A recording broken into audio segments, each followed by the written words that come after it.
Well, hi everyone. We have a special program for us all today. We have a new member of our staff at Answers in Genesis, and his name is Peter Schremer.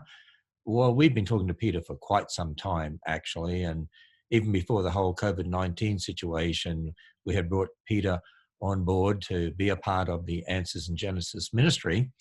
But Peter's going to tell you a bit about himself, first of all. This is exciting. You know how you watch those programs on television, whether it's David Attenborough or some of those other nature programs, and you say, oh, couldn't we have nature programs, wildlife programs from a creationist perspective, from a Christian doing the narration? We have one. He's unique in the world. His name is Peter. And you're going to be absolutely amazed at what he's done. We're going to show you some video clips, and you'll be amazed at what he can do and will be doing. So first of all, Peter, I want you to tell our audience a little bit about yourself, your background. You work for some intriguing secular companies, and yet you're a creationist and a Christian, and you were doing wildlife documentaries. How'd you do that?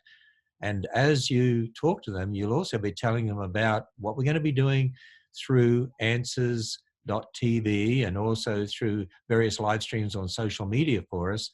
And they are, I know you call them vlogs, not Yes. blogs, but vlogs. So what do you mean by a vlog? Am I pronouncing that correctly? I mean, I'm the older generation. You understand that. You're the younger generation. And that's why you're going to be doing all these fun things. So there we are, just giving you about 20 questions to answer. Okay, all right, I'll hit them all. And yes, they are vlogs, and so it's just a mashup of two words, video and blog. And so it just means it's an informal presentation where you take your camera with you on a journey or to an experience, or maybe you're just setting it up in the comfort of your own home and sharing thoughts and ideas. But vlogs are very popular these days, and so we'll be doing some of those very soon. But to share a little bit about me, I accepted the Lord when I was very, very small. Grew up in a Christian home. My grandfather was a minister, a pastor, and I just, at an early age, absolutely loved exploring God's creation. And I was homeschooled all the way through 12th grade, and I just had a blast with my family and going on adventures outside, going hiking, going exploring, and we just really loved engaging in God's natural world. And my mother, who was my main teacher, encouraged all of that in me. And I just dove into that as a young person, eating up as much information as I could about wildlife, about animals. And we were part of the Friends of Wildlife program, which was a rehabilitation program where my mom got certified to help rehabilitate and release orphan baby animals. And so we got, as children, we were part of this group where we were able to help raise and release baby bunnies and squirrels and connect with wildlife in that way, which is really exciting, and learn a little bit about what stewardship and conservation, taking care of God's creation, really meant. And so I grew up in a situation doing all these cool things. And then I decided when I was in high school that I wanted to be a wildlife filmmaker. And so I went to school to get a film degree so that I would be a good storyteller and know how to communicate and share my love of the natural world and God's creation with many, many people. And so I did that. And but right before that, actually, right before I went to college, actually, while I was still in high school, I had the privilege and opportunity that God gave me to create, write, and host a TV special called Beyond Your Doorstep with Peter Schremer. And it aired on PBS, and it won a National Broadcasters Award. And that was when I really got started with, this is what I want to do. I'm taking my love of God's creation, and I want to be able to share that love with the world. And Hey, so, I didn't realize how famous you were. You already had that award from PBS. That's through the film through PBS. That's phenomenal. yeah, so I did that when I was like 18 years old.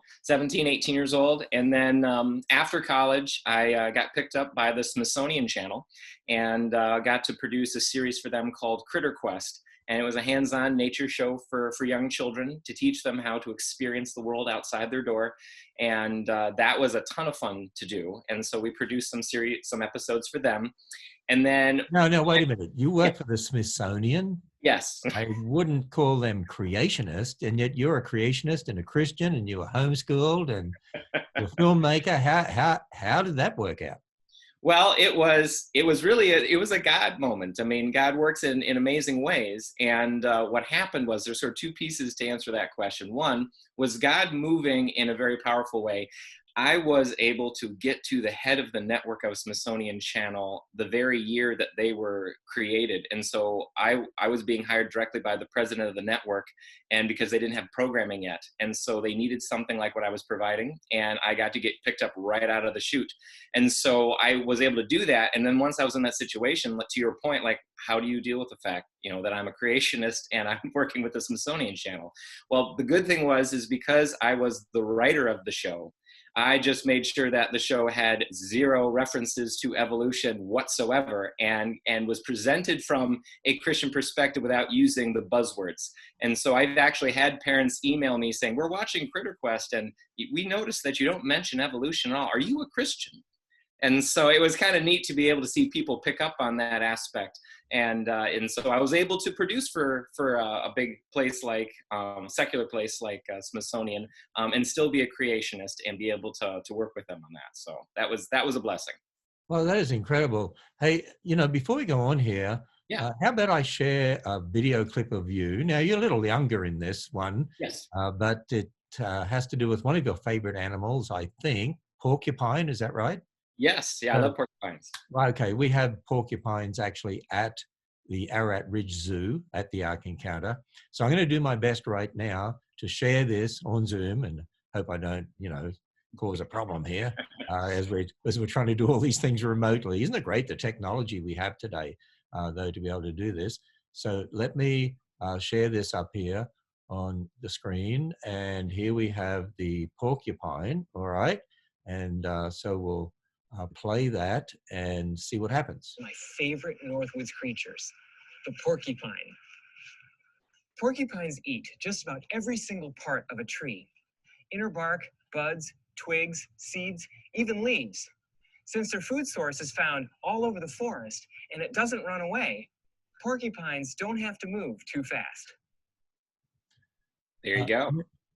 Now, wait a minute here. That was a porcupine in a tree? It was. No, porcupines will climb up in trees all the time. They eat the inner bark. And in fact, back in the day, Native Americans, when they would be traveling from one village to another, would pass by and they'd look up in the tree, they'd see a porcupine. And since porcupines, sort of like sloths, don't go very quickly and sometimes hang out in the same place for a very long time, they would make note of it so that they would come back that way on the return trip in case they were looking for hunting some food. And so they hang out in trees a lot. Well, Peter, I've been doing a lot of live streams in recent times, and down at Ararat Ridge Zoo and our animal experience area at the Creation Museum, and trying to do all these live streams to reach people, and particularly during the COVID-19 situation where the Creation Museum and Ark have been closed to the public. And you're going to be taking over a lot of those from me now, gradually over time, and doing a lot of things yourself in regard to, reaching kids and mums and dads with the creationist wildlife programs. And you're calling the new program for Answers in Genesis, let me get this right, I hope, Hike and Seek with Peter Schremer. Is that right? Hike and Seek with Peter Schremer. Well, why do you call it Hike and Seek? Well, that's a good question. I think that it sort of has, for me, it has sort of two different meanings. One is your hike and seek. You're hiking out into the natural world and you're seeking, animals, wildlife, adventure, etc. But it's also, for us as Christians, we're hiking into God's creation, his world that he's made for us. And we're seeking his face. We're seeking evidence of him as a loving creator. And so I think it does both things for us. As we go into God's creation, we're looking for adventure, we're looking for wildlife, but it's also a place to connect with God and to see the evidence of his design and his love for us. And so that's where that title comes from. Well, Peter, I was just looking over your shoulder there. You've got some creature there on the wall. I mean, yes. That looks like an owl to me. So why do you have an owl there? I mean, do you have a special love of owls? I do, actually. And so this behind me here is a barred owl. And barred owls are, I love owls in general, but a barred owl in particular is special to me because I actually had a barred owl as the ring bearer at my wedding this past year. And so a barred owl came down the aisle on the fist of a handler with the rings. And so I had some of God's creation right there in the middle of the ceremony. You had an owl bring the rings? I can't believe that. Yes. That would be fun. What did people do? Were they sort of shocked? Yeah, they were all very quiet and big-eyed and just like, whoa. And so it was just a really fun moment for everybody. That really is something. So do you know any facts about owls? I mean, Oh, sure. you one of these factoid people that know I all am. these intriguing facts about creatures? Oh, yeah. So barred owls, we have about 18 species of owls in North America. And barred owls live in forests, they live in swamps. And they're called barred owls because they have these streaks that you can see on his chest there that kind of look like bars. And so that's why it comes with a barred owl name. They're one of the few owls in North America that have brown eyes. Almost all owls that you'll see in North America have yellow eyes, but these guys have brown eyes. And there's a fun thing that I can teach you, Ken, and those who are watching. So it's their call. And so you can distinguish their call between the barred owl and the great horned owl, which is also obviously a very common owl, by thinking of this phrase. So when a great horned owl calls, it sounds like it's saying, "Who cooks for you? Who cooks for you?" And when a barred owl, see, barred owls are sometimes considered southern owls, so they have a little bit of a southern drawl at the end. And so they go, "Who cooks for you? Who cooks for you all?" at the end. Oh, And so that's how you can tell the difference when you hear them out in the wild. all right, we got boys and girls watching. So why don't you do a test? Why don't you say one of those Yes. and then see if they can guess it right, and then we'll do this little test for the boys and girls. Okay. All right. So I only did it once, so I'm going to do it again here. So, who cooks for you? Who cooks for you all? Which one do you think it is? It's the southern owl, which actually lives up here in Michigan too, but it has a southern drawl. That's the barred owl. And then the other one, who cooks for you? Who cooks for you? That's the great horned owl. Well, there we are. Wow, you're going to do these sorts of things in all the programs that you do? Yep, I'm intending on giving fun facts and fun tips on how to identify things in nature and God's creation as you guys go out and explore it. Well, we're going to show another couple of video clips in a little bit, but even before we do that, when you've been out doing these wildlife documentaries or wildlife vlogs, you're a filmmaker, and I know you love doing this and you have an exciting time, but have you ever done anything that's caused you a problem, or, anything dangerous, or you get some funny stories or something like that? Oh, yeah. Well, when you're working with nature and wildlife, you always have some funny things that do end up happening. And there's always accidents and things that can go wrong when you're out there in the wild. One time it was, we were filming, and it was actually the clip you showed from the Porcupine. And the clips you're going to share are from a faith-based series I did called The Nature of God. And so after working with the Smithsonian Channel, I really wanted to produce a series that allowed me to not only reference God as the creator, but give him the glory for creation. And so we produced this series with Zondervan called The Nature of God. And so anyway, we were filming. That was the first day of filming. We hadn't even shot anything yet.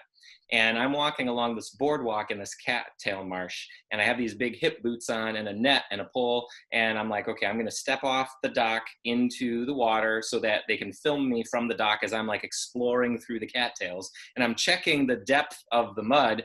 And then I step in, and I stepped into a sinkhole. I didn't step onto everything else, and I just went down all the way and disappeared.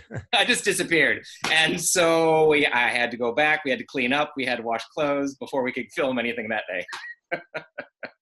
So have you ever, like, I'm thinking of the crocodile hunter who used to go swimming with dangerous creatures. Have you ever done that? Nothing that's like really dangerous, but stuff that could definitely sort of scare you if you did it. I was in an artificial lagoon at a wildlife zoo aquarium area down in Florida for filming for the Smithsonian Channel. And so I got in a wetsuit and got in this big artificial lagoon, and I had like a 9-foot nurse shark that was just swimming around in front of me. And that was a little intimidating. Now, the nurse shark was not going to eat me or attack me, but it's still 9 feet long. And so that was a little intimidating, but it was also exciting.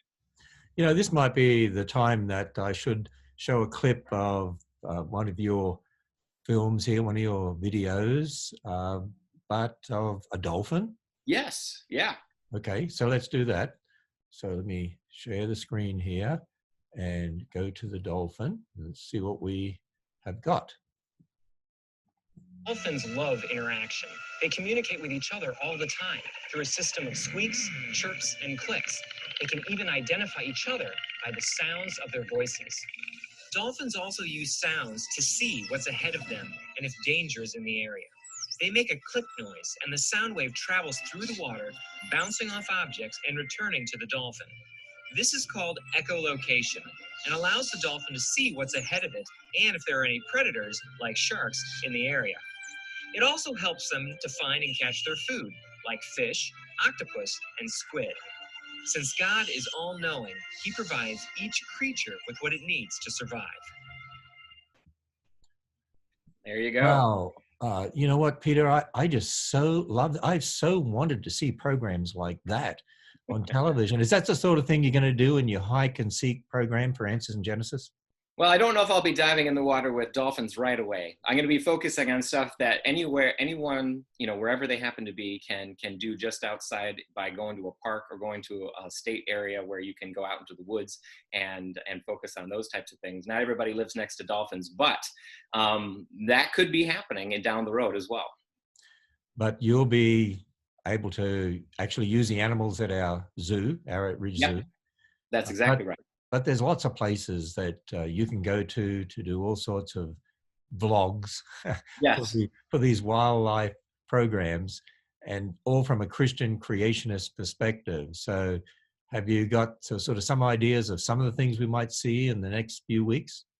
Yeah, I mean, one of the things that I have focused on in my career teaching people about God's world is I love to focus on things that you can do. Like if you were to take your family out and explore somewhere, what could you do as a family? What could you experience together? What might you actually see? And so I focused a lot on North American wildlife because of that, because that's where we as Americans live. And so talking about beetles, talking about frogs and turtles and snakes, talking about birds that you might be able to see while you're on an adventure, mammals that you might be able to come across. So some of the animals that I'm thinking of that we might look at initially here in Hike and Seek might be taking an up-close look at beavers and what they do and how they make ponds and create habitat for wildlife. And looking at some bald eagles, looking at some owls, because we all love owls, and taking a look at sandhill cranes, which are one of North America's largest and tallest birds, and some really cool animals. God has created some amazing creatures, and they live all over the world. You don't have to necessarily travel to Africa or South America to see incredible creatures. They're right outside your door. You just need to know where to look for them and how to experience that natural setting.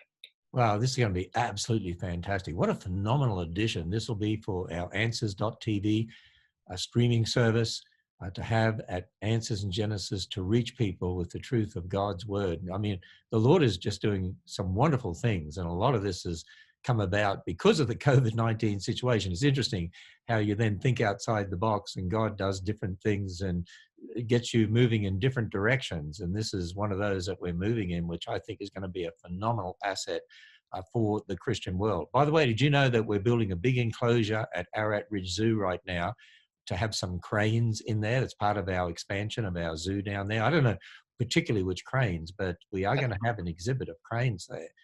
So that'll be exciting for us. So what about a couple of other strange things you might have done? I mean, I heard something about you holding a squid. Yeah, actually it was an octopus. And so one of the cool things that I got to do when we were filming in Hawaii for The Nature of God is I got to hold this wild octopus right out of the ocean. And I have to tell you that holding an octopus still is the weirdest animal experience I've ever had in my life. Is that right? Yes, because they feel so bizarre if you ever hold one. So the one I was holding, its head was like the size of a softball. And it feels like a limp, slimy, wet bag when you're holding it. It just feels really weird. And the legs are everywhere. And you're holding this like sloppy head. And then as soon as it wants to move, the whole body becomes really hard and rigid. And it's this muscle. It's like this bodybuilding octopus that pushes against you and has all this strength. And so it's really amazing. And what I learned is that they like to be massaged between their eyes to keep them calm. And so I'm holding this octopus, massaging it between its eyes to keep it calm on camera while I have enough time to talk about it before letting it go back into the ocean. I don't know how many people would have actually had the opportunity to massage an octopus like that. Yes. I'm sure that was an experience. So have you ever done anything with, say the bison, the buffaloes? Yes, exactly. So actually, last fall, I've been filming a series of films for the U.S. Fish and Wildlife Service the last couple years, and we've been focusing on national wildlife refuges. And we have over 560 national wildlife refuges across the country, and they all exist for specific conservation reasons, either to protect a particular habitat or a particular population of wildlife, or it's a migratory stopping point for birds. And so there's always a story when you look at a wildlife refuge about conservation and caring for God's world. And so I've been featuring these different wildlife refuges, and last fall, we filmed at Wichita Mountains Wildlife Refuge in Southwest Oklahoma, which is the oldest refuge of the entire refuge system, and features lots of bison. So like after the slaughter of the bison, this was the first place that they reintroduced bison back into the Southern Great Plains. And so they started with 15 bison, but today they have over 750. And while we were filming, I was out there in the Great Plains with my filming crew and Fish and Wildlife staff, and we got surrounded by 350 bison, which I have to say was pretty intimidating. I'm sure it was. I mean, I've been to Yellowstone National Park in a car, and you get surrounded by 3 or 4 buffalo, and I think, boy, that's a little intimidating. I can't imagine being surrounded as someone out in the field. Yes. By 350 buffalo. What? Yeah, it was kind of crazy. And they've identified the wildlife staff there at the refuge, give them alfalfa pellets periodically. And so when they see the white truck of the Fish and Wildlife Service, they think it means food. And so we pull up and we get out and they start stampeding toward us, which made it even more intimidating that we had so many running across the plains right at us. But they stopped before they got to us. So that was good. Oh, well, you've had some incredible experiences. Well, let's just share one more video clip so people can get the idea of the sorts of things that you do. And this time, we're going to share one about a frog. The frog produces a chemical in its liver that is pumped through the frog's bloodstream. It acts like an antifreeze to keep ice from forming in the frog's cells. The frog can freeze solid with no brain activity or heartbeat for short periods. In the spring, the tree frog just thaws out and is ready to go again. God has created some awesome creatures. The frog's ability to change the color of its skin and produce a chemical in its body to survive freezing cold temperatures didn't happen on its own. It was pre-planned by God to best serve his purpose and show his glory. Wow, that is really exciting. So you're going to give all sorts of interesting information like that as you do these vlogs, and exactly really they're wildlife little videos that you'll be doing, and maybe some longer documentary style as well, and all sorts of other things too. And you're going to produce a lot of these programs, so I'm sure people will be able to learn lots of fascinating information. And you'll talk about the creation, and you do deal with environmental issues, because people have the idea that Christians aren't interested in the environment, but we certainly are from a biblical perspective. Exactly. I mean, when you look at it, when you look at our culture, Christians should be the ones who are most engaged with caring for the natural world, because we know the one who made it. We know the creator, and we know that we've been commanded to oversee his creation. And so being able to engage in that dialogue as Christians, I think, is really important. And, Peter, I look forward to you even doing some programs with our 12 Stones Christian Academy students. They're going to love this. And I'm sure we can do some of that and put online as well. So the new program which will be appearing on answers.tv, along with other videos that you'll be doing. And we'll also live stream some of them on various social media platforms too. But answers.tv is certainly where they'll be able to see them all, as well as through live stream platforms like Facebook and YouTube. But we're not going to be showing everything on them. We're really concentrating now on putting a lot of our material, well, all of our material eventually, up on answers.tv, which is our own streaming platform. So, Disney Plus and Netflix and others have these streaming platforms. Well, the Lord has enabled Answers in Genesis to have our own streaming platform. And we can reach people all around the world, reach into people's homes. And we're in control of it, which is really, really good. And so, Peter, the new program, tell us what it's called again. Hike and Seek with Peter Schremer, and we'll be exploring God's creation. I'll be sharing tips on how to get outside with your family and have the best experience possible. That is fantastic. So keep watch on our website, and as we send out emails, and as soon as the first program is ready, we'll be letting you know how to go and view it.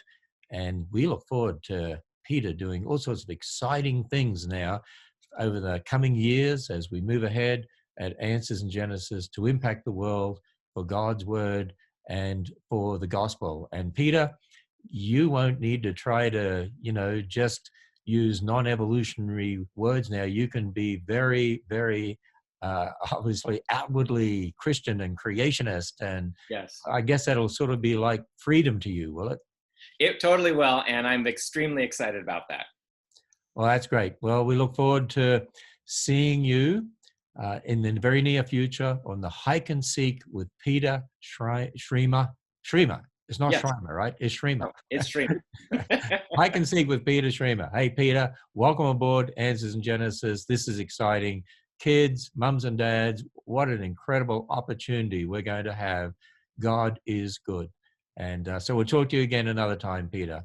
Thanks a lot. Yeah, bye-bye.